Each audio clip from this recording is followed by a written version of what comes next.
বাংলাদেশের ক্ষমতায় যেই যান এক্স ওয়াই জেড তাকে প্রথম চিন্তা করতে হবে what is the foreign policy of Bangladesh. সাথে, সাথে ভাবতে হবে আমাদের প্রধান শত্রু মিত্র বা প্রধান প্রতিবন্ধকটা কে? চলে আসবে কিন্তু সামনে দাঁড়িয়ে ভারত। কারণ তার সাথে আপনার পানির সমস্যা, ল্যান্ডের সমস্যা, এই সমস্যা, সেই সমস্যা, ইসলামের সমস্যা, বাণিজ্যের সমস্যা, নানান সমস্যা। এগুলো কেউ মিটাবে না। যারা বড়, বড় কথা বলে ডানপন্থী রাজনীতি। জিয়া ভুল করছে। জিয়াউর রহমান শুধু প্রতিবাদ করছে কেন? রিস্ক নিছে সে। মরি আর বাঁচি আমি করলাম। উনি দল করতেন না। উনি তো একদম নির্ভেজাল ছিলেন। এই কাজটা করেছেন। উনি কেন করেছেন? বঙ্গবন্ধু চলে গেল পাকিস্তান। ভিন্নতার কারণে সে চলে গেছে। ঠিক আছে। বাকি যারা ছিল তাদের ভূমিকা ছিল না। এখন বলতে গেলে বলেন যে এই যে বিরুদ্ধে না, এগুলি আলোচনা আসবে তো। তাজউদ্দিন আহমেদ যে চুক্তিগুলি করেছিল ৭ দফা চুক্তি ভারতের সাথে, এই চুক্তি কি আমাদের পক্ষে আসছিল? না। স্বয়ং বঙ্গবন্ধু নিজেও তো এর বিরুদ্ধে ছিলেন। করছস কি? কারণ উপায় ছিল না।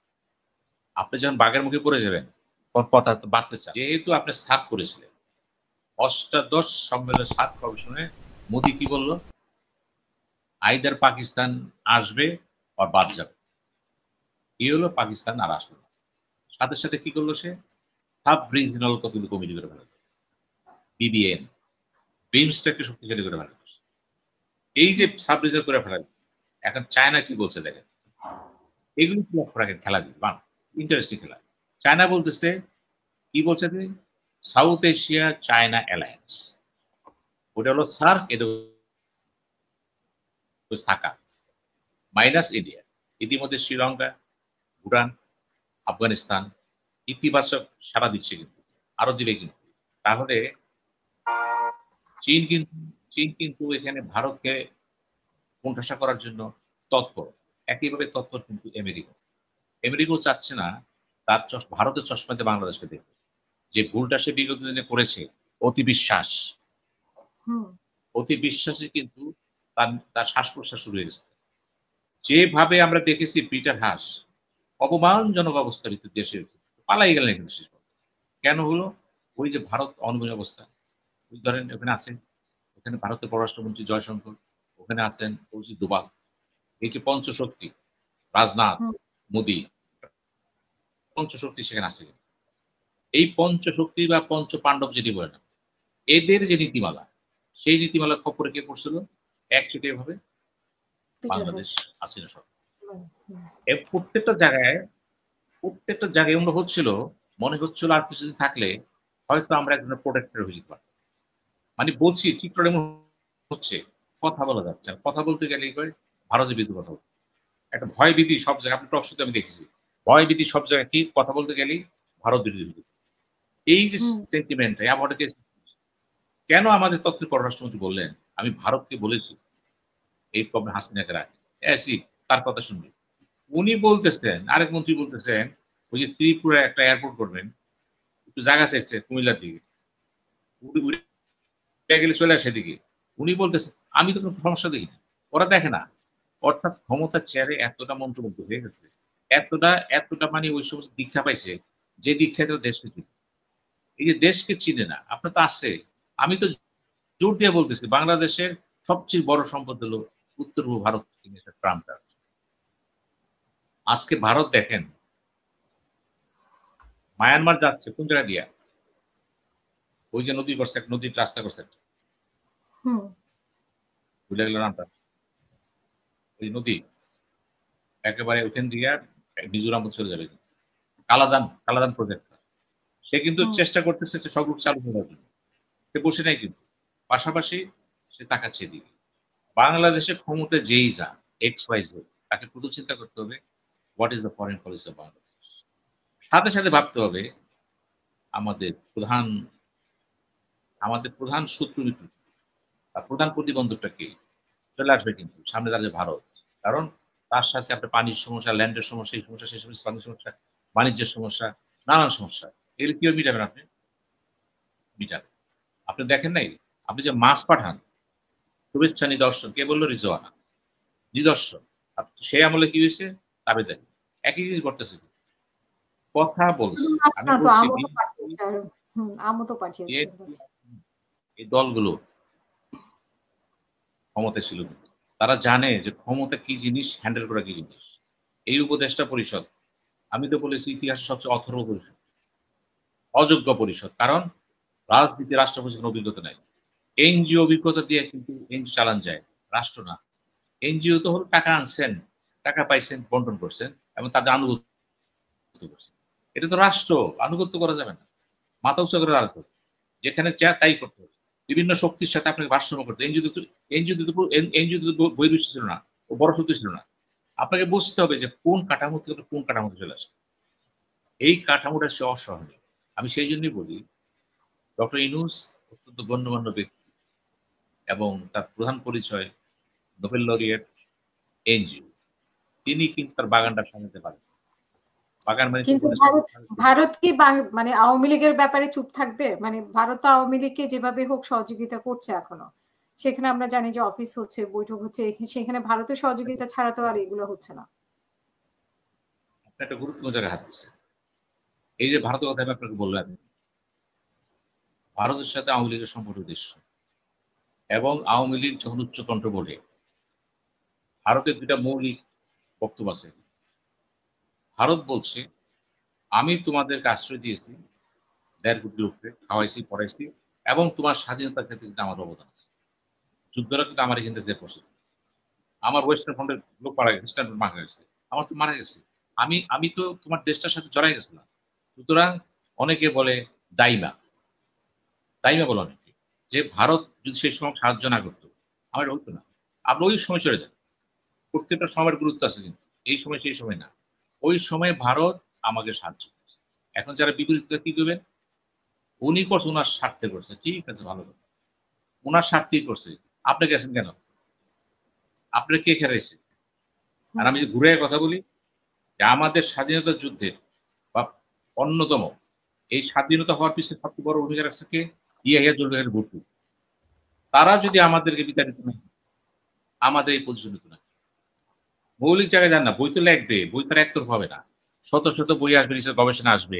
ওই দিন যদি রাজারবাগ পুলিশ ফাঁড়িতে 26শে মার্চ আক্রমণ না হতো, আক্রমণ না হতো, মানুষ তো পালাই যেত না। মানুষ তো পালায় যে দিশাহারা হয়ে গেছে। জিয়াউর রহমান কিন্তু স্বাধীনতার কথা বলতো না সে। উনি কেন বলছেন?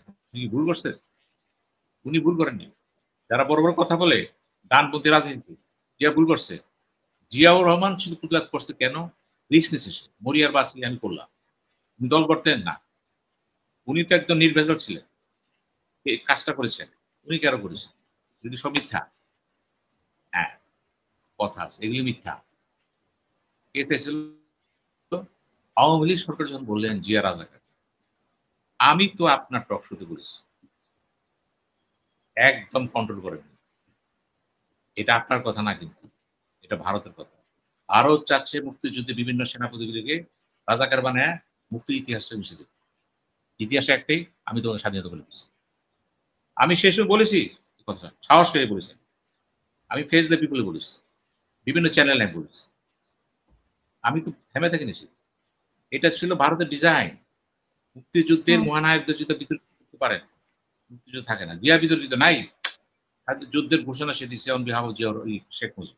সে পরে বলছে এবং সেটা মেনে নিয়েছে তো সবাই। তাকে তো বঙ্গবন্ধু বলে নাই তুই কেন এই কাজটা করলি? বরঞ্চ বঙ্গবন্ধু তাকে ডেপুটি চিফ মিনিস্টার বানাচ্ছে। তাকে প্রমোশন দিচ্ছে ঘেরাঘেটি। এগুলি কেন করছে? আওয়ামী লীগ চিন্তা করছে কেন করতেছে? জিয়াউরের মূল্যায়ন তো আরো উচিত ছিল। শফিউল্লাহ তো তার জুনিয়র। যেহেতু তাকে বানাই দিছে, কিছু করার নেই তো। এখন প্রশ্ন হলো যে অনেক কিছু অনেক ঘটনা কিন্তু সময়ের প্রেক্ষাপটে হয় না। জিয়াউর রহমানকে নিয়ে যে কথাটি বলা হচ্ছে, এখানে অর্ধ সত্য সত্য সবকিছু আছে। এই যে যেমন ধরেন আপনার টক শোতে কিন্তু আমার মনে আছে আপনার সেদিন বোধহয় মালেক ভাই ছিল এখানে। কথা হচ্ছে কি সর্বশ্রেষ্ঠ বাঙালির সন্তান কে? বঙ্গবন্ধু শেখ মুজিবুর রহমান। ভালো। কিন্তু ওইখানে আমি জিজ্ঞেস করলাম বিএনপি নেতাদেরকে, বলেন তো জিয়াউর রহমান নাম্বার কত? ১৯ নাম্বার কে আছে? বলতে পারেনি। ১৯ নাম্বারে জিয়াউর রহমান। অর্থাৎ বিবিসির সেই রিপোর্টে বলা আছে শ্রেষ্ঠ সন্তানদের মধ্যে জিয়াউর রহমান আছে। যদি সেও থাকে তাহলে দেখেন রিপোর্টটা পড়েন না কেন পুরোপুরি। আমাদের এখানে প্রধান অসুবিধা হচ্ছে আমরা লেখাপড়া না করে তথ্য না নিয়ে আমরা কথা বলে দিই অনর্গল, আর ফেসবুক আসলে কি হয় সমানে ওকে ওকে হয়ে যায়। তারা জানে না তো। ফেসবুক কিন্তু হতে পারে তথ্য ভান্ডারের একটা মাধ্যম। ইতিহাস তুলে ধরতে পারে কিন্তু। মানুষকে কিন্তু সঠিক পথে গাইড করতে পারে। কিন্তু সেটা না করে অজ্ঞ মূর্খের মতো কথা বইলা এই দল করে সে ওই দলে শ্রেষ্ঠ, এই দল করে সে এই দলে শ্রেষ্ঠ। করবেন না। যেমন আজকে আমি দেখলাম একটা করছেন দুলু, বিএনপির ভাইস চেয়ারম্যান উপদেষ্টা পদে আছে। উনি কি বলছেন? জিয়াউর রহমান শতবর্ষের সারা পৃথিবীতে শ্রেষ্ঠ মহানায়ক, রাষ্ট্রনায়ক। আমি একটা টক শোতে বলছি কাল রাত্রে। উনি যে কথাটা বললেন, জিয়াকে ছোট করলেন। আপনি যখন কাউকে বিনা কারণে ছোট করবেন, করেন না। জিয়াকে জিয়ার জায়গায় রাখেন, অত্যন্ত সম্মানিত জায়গায়। ওখানে আপনার জন্য এই দাড়ি গোমাদি এই অলংকার লাগবে না। জিয়া এমনিতে অলঙ্কৃত। আপনি এগুলি বলে পথ পেবেন। মানে যেটা বঙ্গবন্ধুর ক্ষেত্রে করা হয়েছে, মানে শেখ মুজিবুর রহমানের ক্ষেত্রে করা হয়েছে, বেশি তেল মাখতে গিয়ে আজকে বঙ্গবন্ধুর মানে মৃত্যুবার্ষিকী পালন করা হয় না। এই জাতির ইতিহাসে শিক্ষা নেন। শেখ মুজিবুর রহমান সাহেবকে বঙ্গবন্ধু শেখ মুজিব বলে তাকে সবচেয়ে ছোট করছে কি শেখ হাসিনা, আওয়ামী লীগ। তাকে বিনা কারণে বড় করতে চেয়ে রাবার টানছে, রাবার ছুটে গেছে। কোনো দরকার ছিল না যে 1 বছর ব্যাপী অনুষ্ঠান করা, এত স্টেজ দরকার ছিল না। সে স্বাধীনতা, সে তাকে জাতির পিতা করা হয়েছিল, সর্বোচ্চ সম্মান ছিল। আপনি তাকে কোথায় নিয়ে আসলেন?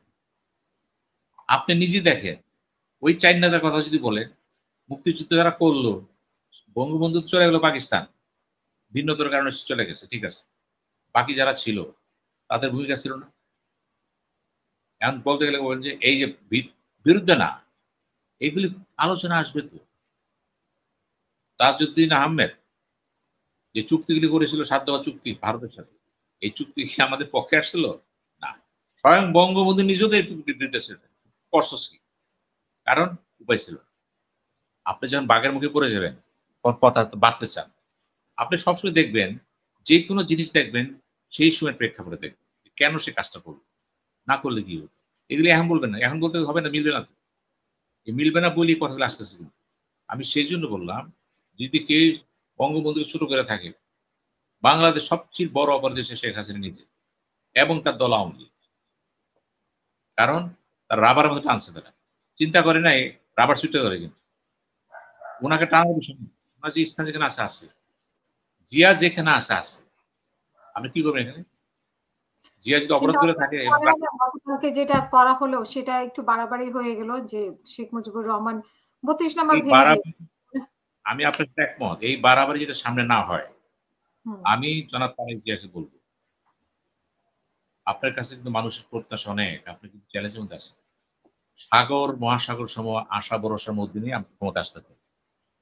আপনি অতি সহজে কিন্তু বিতর্কিত হয়ে যাবেন, কারণ এই আশা ভরসার সাথে মিলবে না। এই যুব সমাজকে চাকরি দেওয়া, ম্যানেজমেন্ট করা, অনেক সমস্যা, অর্থনীতি, সমাজনীতি, ধর্মনীতি সবগুলো কিন্তু জমে আছে। কিন্তু অনেকে মনে করতেছে ক্ষমতা না, আপনি জানেন যে আপনার কি করতে হবে। সুতরাং আপনাকে লক্ষ্য রাখতে হবে